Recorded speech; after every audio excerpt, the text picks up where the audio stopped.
Hello students, chemistry with Vikas talk में आपका स्वागत है। आज का हमारा टॉपिक रहेगा मूल भिन्न। मूल भिन्न, मूल भिन्न जिसे हम मूल अंश भी कहते हैं, मूल अंश भी कहते हैं। इसके अलावा इसे मूल फ्रैक्शन भी कहा जाता है, मूल फ्रैक्शन भी कहा जाता है। अब मूल फ्रैक्शन या मूल भिन्न क्या होता है उसके बारे में समझ लेते हैं। तो हम कहते हैं कि किसी भी विलयन में किन्हीं दो या फिर दो से ज़्यादा भी हो सकते हैं, तो विलयन में किसी घटक के मूलों की संख्या और विलयन में उपस्थित कुल मूलों की संख्या के अनुपात को ही मूल अंश कहा जाता है। यानी हमने कोई विलयन लिया, ठीक है, यानी कह दिया कि शक्कर और जल का विलयन हमने बना लिया, ठीक है, तो उसमें घटक कितने हो गए? दो हो गए, एक तो शक्कर हो गई और एक जल हो गया, ठीक है। तो किसी भी घटक के मूलों की संख्या यानी जो घटक मिलाए गए हैं जल और शक्कर, उन दोनों के घटकों में मूलों की संख्या क्या है वो ज्ञात करनी है। फिर उस टोटल विलयन के अंदर कुल मूलों की संख्या कितनी है उनको ज्ञात करना है। फिर इन दोनों के अनुपात को ही हम क्या कहते हैं? मूल अंश कहते हैं। यानी परिभाषा के तौर पे लिखूं तो विलयन में किसी घटक के मूलों की संख्या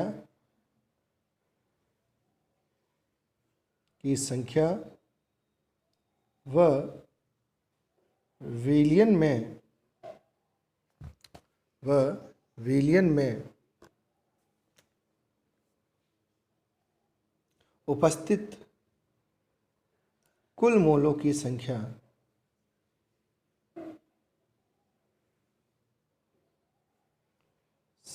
के अनुपात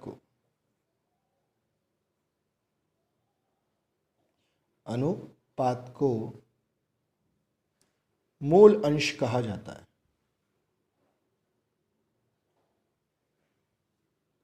मूल अंश कहते हैं, ठीक। तो हमें मूल अंश अगर ज्ञात करना है तो क्या पता होना चाहिए? हमें पता होना चाहिए घटक के अंदर मूलों की संख्या, ठीक है। अब इसको फॉर्मूले के तौर पे लिखे तो क्या होगा? मूल अंश को हमेशा किससे दर्शाते हैं? एक्स से, ठीक है। तो मूल अंश के लिए क्या बताना चाहिए? घटक के मूल की संख्या, घटक के मूलों की संख्या अपॉन विलयन के कुल घटकों की संख्या,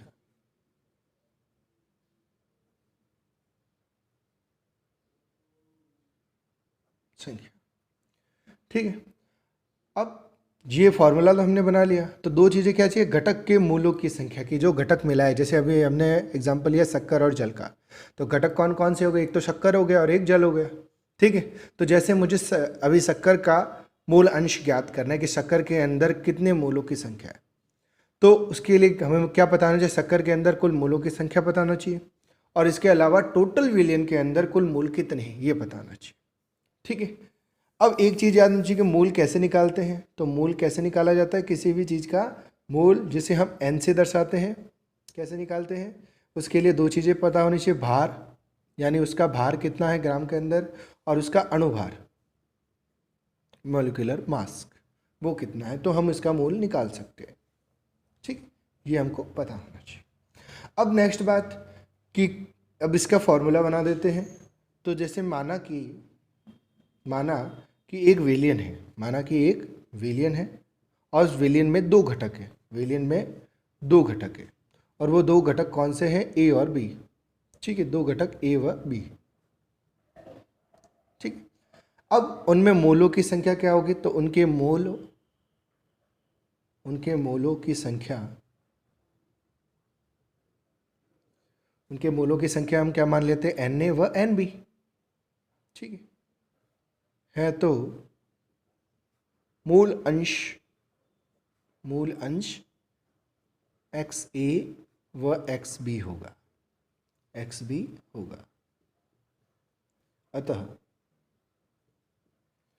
ठीक है। अब मुझे एक एक का ज्ञात करना है, तो इसके लिए फॉर्मूला क्या बनेगा? जैसे मूल अंश या मूल भिन्न जो था XA, यानी पहला जो घटक है उसका मुझे अगर मूल अंश ज्ञात करना है तो फॉर्मूला क्या रखा?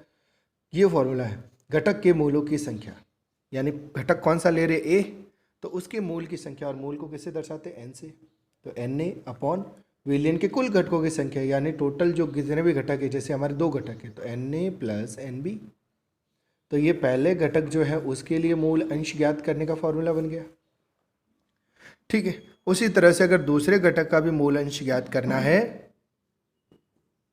जैसे मैंने लिखा एक्स बी, तो इसके लिए क्या बी का ज्ञात करना है, तो हम क्या लिखेंगे एन बी, और नीचे तो वैसा का वैसा N A plus N B. ठीक है, तो इस तरह से हमारे ये हो गया। ठीक है, अब एक चीज़ पता होना चाहिए कि देखिए हमने अलग अलग मूल अंश निकाला विलियन का, अगर इन दोनों मूल अंशों को हम जोड़ दें, है ना, इंपॉर्टेंट बात है, यदि विलियन में उपस्थित, यदि न लिखिएगा, विलियन में उपस्थित सभी घटकों के मूल अंश का योग कितना होता है, मूल अंश का योग होता है हमारे 1। यानी मैंने एक्स ए जो निकाला है और एक्स ए और एक्स बी को अगर मैं जोड़ दूँ तो हमारे इन दोनों को जोड़ने पर मान कितना प्राप्त होना चाहिए, 1। तब तो ये आंसर सही है। अगर जोड़ने पर ये मान गलत प्राप्त हो रहा है, कुछ और प्राप्त हो रहा है, तो ये मान गलत माना जाएगा, जो भी आप निकालोगे आंसर वो गलत है। तो इस तरह से हम चेक भी कर सकते हैं कि आंसर सही है या गलत है। अब क्वेश्चन करते हैं जिससे हमें पता चल जाएगा कैसे इसका आंसर निकाला जाता है। तो पहला क्वेश्चन हमारा रहेगा कि 46 ग्राम एथेनॉल, 46 ग्राम हमने क्या लिए, एथेनॉल को 72 ग्राम जल में घोलकर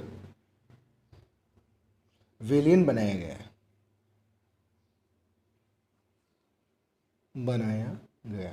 बनाया हो तो इस विलियन की मूल भिन्न ज्ञात कीजिए। कि क्या ज्ञात करनी है हमें, मूल भिन्न ज्ञात करें।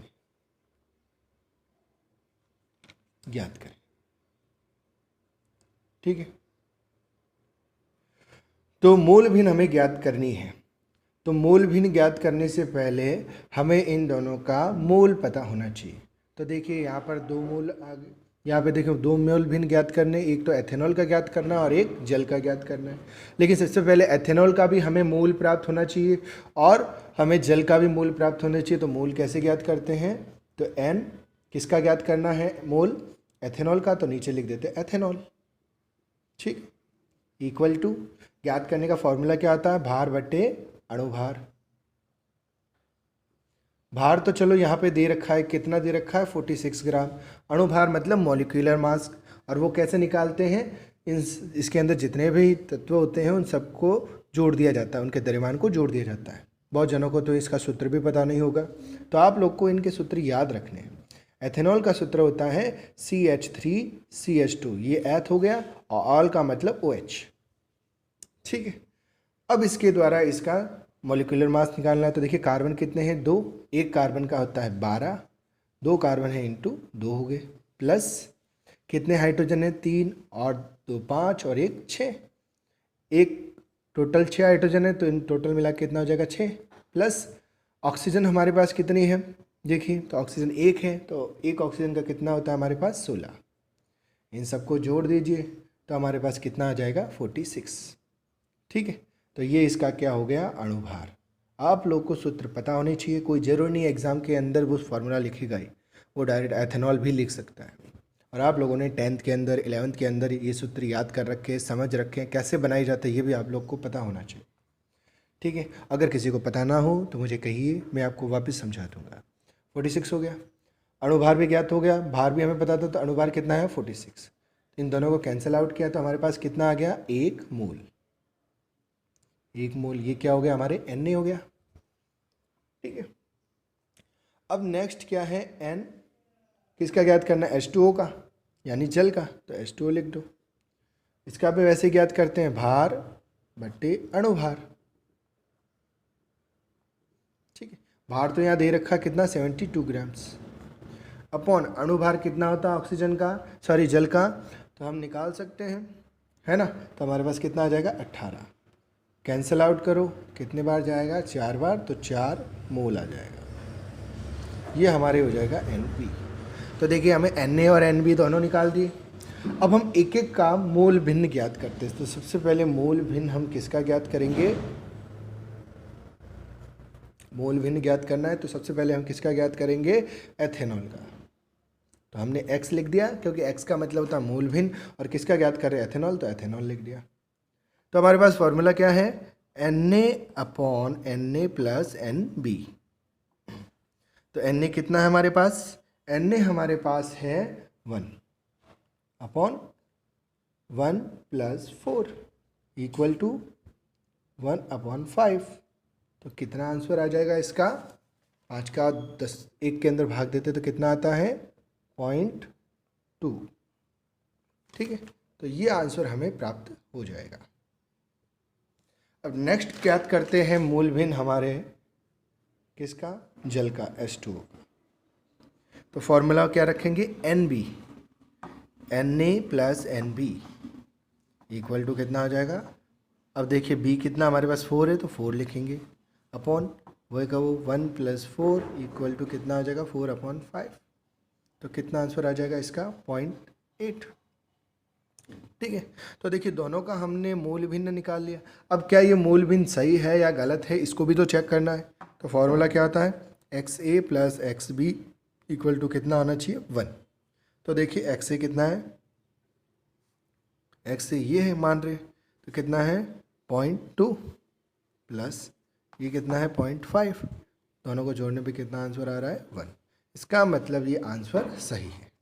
आप लोग को पता चल गया होगा किस तरह से ये आंसर निकाले मैंने। ठीक है, अब कुछ सवाल आप लोग को देता हूँ, आप लोग कीजिए ताकि आप लोग को भी पता चले किस तरह से आंसर निकालने। तो क्वेश्चन नंबर 2 क्या रहेगा, एक पात्र में 1.7 ग्राम NH3 व 7.2 ग्राम H2O है, तो दोनों का मूल अंश ज्ञात करें। मूल अंश ज्ञात करें। देखता हूँ कौन कौन सवाल करता है और इनके आंसर मुझे ज़रूर सेंड करें। नेक्स्ट एक और सवाल डाल देता हूँ ताकि आप लोग पता कर सकें कि इसके अंदर कैसे निकाला जाता है। तो एक और सवाल है, क्वेश्चन नंबर 3 कि 183.42 ग्राम शर्करा को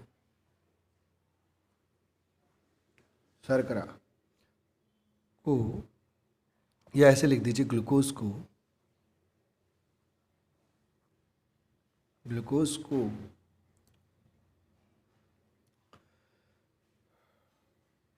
को कितने जल में घोल सकते हैं हम, तो हमने लिख दिया 200 ग्राम जल में घोलकर विलयन बनाया जाता है।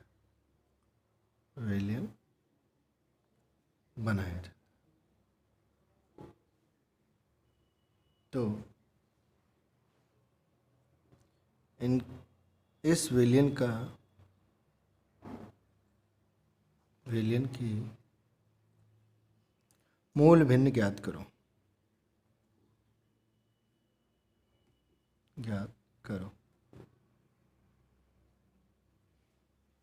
ठीक है, ये 2 सवाल है, आप लोग कीजिएगा, इसका आंसर मुझे सेंड कीजिएगा ताकि आप लोग को पता चले किस तरह से आंसर निकाला जाता है।